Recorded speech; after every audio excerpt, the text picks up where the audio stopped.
पाकिस्तान के मौजूदा हालात को देखा जाए तो साफ पता चल जाता है कि पीडीएम के लिए अब अपने सर्वाइवल मजीद कंटिन्यू रखना नामुमकिन हो चुका है। और सूरत हाल ये है कि अब पीडीएम की 13 सियासी जमातें इमरान खान जैसे अकेले शख्स के साथ मुज़ाकरात करने के ऊपर बैठने पर तैयार नजर आ रही हैं, राजी नजर आ रही हैं। और ज़्यादा दिलचस्प बात ये है कि इनके पास अब और कोई रास्ता ही नहीं बचा है कि ये अपनी हुकूमत को दवाम दे सकें या ये इमरान खान को खड्डे लाइन लगाकर या साइड पे करके आगे जा सके, क्योंकि इमरान खान ने इनके लिए सारे रास्ते बंद कर दिए। और क्या आप जानते हैं कि अब तक पीडीएम हुकूमत ने पंजाब के अंदर इंतखाबात के इनेकाद के हवाले से सुप्रीम कोर्ट के आने वाले फैसले को चैलेंज ही नहीं किया है और ना ही इस बारे में कोर्ट के अंदर कोई सवाल उठाया गया है। यानी कि आप अंदाजा लगाएं कि इनके लिए रास्ते इस कदर बंद हो चुके हैं। ये जाकर पार्लियामेंट के अंदर, ये जाकर असम्बली के अंदर जो तकरीरें करते हैं और अदलिया के ऊपर तनकीद करते हैं, अदलिया को तनकीद का निशाना बनाते हैं या ये हमारी एस्टेब्लिशमेंट को तनकीद का निशाना बनाते हैं। तो इसकी सबसे बड़ी वजह मैं आपको बता दूं, ये शायद आपको ना पता हो कि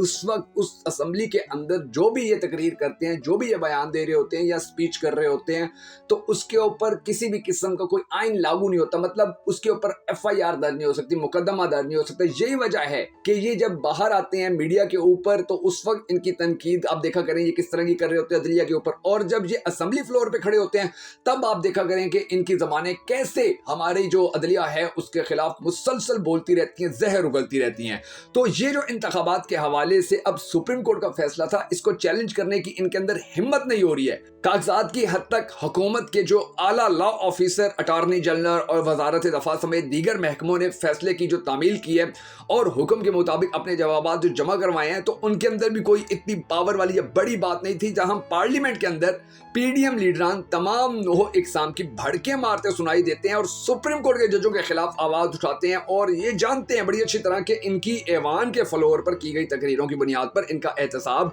नहीं किया जा सकता है। और यही वजह है कि ये इस तरह चढ़ के आ जाते हैं अदलिया के ऊपर। लेकिन अब हालात इस नहज के ऊपर पहुंच चुके हैं कि इनके लिए रास्ते बंद हो चुके हैं। अब ये अदलिया के ऊपर जिस तरह दबाव देने की कोशिश कर रहे थे, प्रेशराइज करने की कोशिश कर रहे थे, वो इनकी जितनी भी कोशिशें थी, जितनी भी इन्होंने मेहनत की थी, वो सारी रायगां हो चुकी है। और ज्यादा दिलचस्प बात यह है कि आप अंदाजा लगा लीजिए कि इमरान खान आज भी इतना कामयाब है कि उसने पूरा रमजान अपने जो जितने भी उसके कारकुनान थे उनके साथ अफ्तारियां करते हुए, सैरियां करते हुए गुजार दी। वहां पर लोगों का जमे गफीर रहा, वो अदालतों में पेशियां भी करता रहा, वो अपनी पॉलिटिकल एक्टिविटीज भी करता रहा, वो रमजान मुबारक के दौरान अदालतों के अंदर भी जाता रहा। उस पॉलिटिकल एक्टिविटीज आप देख लें और फिर उसके बाद इन 13 सियासी जमातों की पॉलिटिकल एक्टिविटीज देख लें तो आपको पता चल जाएगा, आपको समझ में आ जाएगी कि इमरान खान इस वक्त किस मकाम पर पहुंच चुका है और ये सारे मिलकर भी इस वक्त कहां तक पहुंच चुके हैं। और किस तरह से अब जो अवाम है वो सिर्फ एक ही साइड पर, यानी कि इमरान खान जो कहता था कि अवामी सोनामी आएगा, उस सोनामी को अगर देखा जाए, ग्राउंड रियलिटीज को अगर नोट किया जाए तो पता चल जाता है कि जी अब जिस तरह इमरान खान का बूम है, अब जिस तरह इमरान खान के नाम का चर्चा है, अब जिस तरह इमरान खान एक ब्रांड बन चुका है, तो वो जो सोनामी ये कहा करता था वो सोनामी तो दरअसल अब आया है, क्योंकि अब सोशल मीडिया ने इमरान खान को पूरी पाकिस्तानी कौम का सबसे बड़ा मोहसिन और सबसे बड़ा हीरो बना दिया है।